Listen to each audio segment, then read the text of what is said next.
Yesterday in math, we talked about looking at a table and answering questions about the information in a table. Today, we're going to be creating what we call a picture graph. Now, for a picture graph, you're going to actually use a little picture or a drawing to represent the data. The easiest, quick, quote-unquote picture that we can draw is a circle. That takes the least amount of time. We do not have to pick our pencil up. An X, you have to pick your pencil up. A circle, you just make one circle and you're done. So today, we're going to be using grid paper to create picture graphs. So here we're going to look at our table.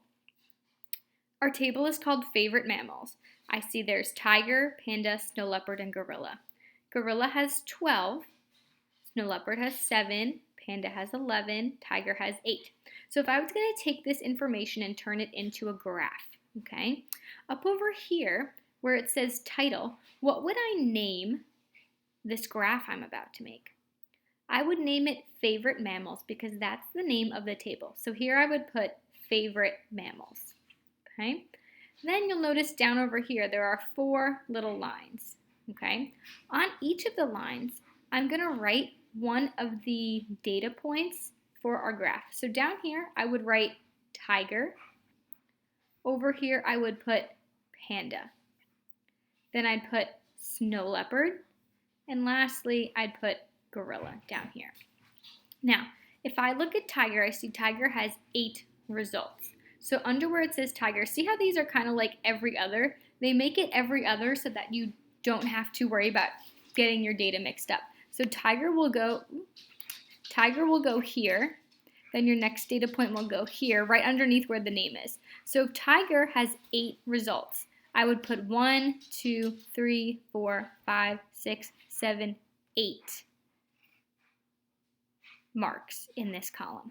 Then I would repeat with panda. So under here where it is panda, I'd go 1, 2, 3, 4, 5, 6, 7, 8, 9, 10, 11, drawing a circle in each of these, okay? Now down here it says legend. Legend is like kind of a fancy word for almost like an answer key.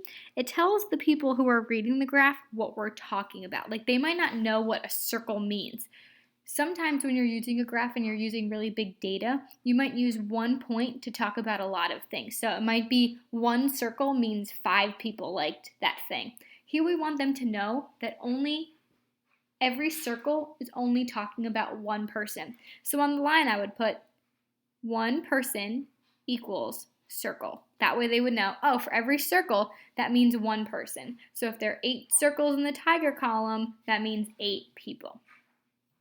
Okay, down here, so see how it says upload with an image? If you can take a picture of your work and put it in here, great. If you can't, just in the box, write that you did it on some type of paper, and that's perfectly fine. But you're going to need to actually make the graph to answer the questions down here, okay?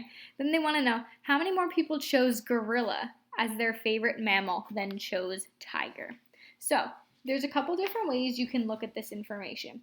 It's sometimes easier to just look at the graph that you made. Obviously, I couldn't make a graph here on the computer, but you can also look at the table. So they want to know how many more people chose gorilla than chose tiger. Well, if I look up here, gorilla has 12 and tiger has 8. So if I do 12 minus 8, I have 4. So the answer would be 4. The next question is, how many more people chose tiger and gorilla as their favorite animals than panda and snow leopard? So here they're asking about, it's a 2-step problem. First you have to figure out tiger and gorilla together, how much that's going to be. And then you have to figure out panda and snow leopard. Now it says how many more people chose this than that. So then you're going to need to subtract. So tiger and gorilla, if we look over here, tiger and gorilla, okay, 8, 9, 10, put the 0, I have 20 for tiger and gorilla. And then I'm looking for panda and snow leopard. Panda and snow leopard, that's 18. So what's the difference between 20 and 18? I would put 2. How many fewer people chose tiger as their favorite mammal than panda? So less people chose tiger because it says fewer people chose. So they want to know how many people less is tiger than panda. So let's see. Tiger and Panda. What's the difference? 8, 9, 10, 11. The answer is 3. Now here it says write your own comparison. So here you're just going to be writing your own question, okay, about the data that's up there. Maybe you want to know how many people took the survey altogether. Maybe you want to add 2 of them up or know the difference between 2. And then you're going to be writing your own answer here, okay? So today you're going to be doing the lesson 2 problem set. It is in a different post than this video.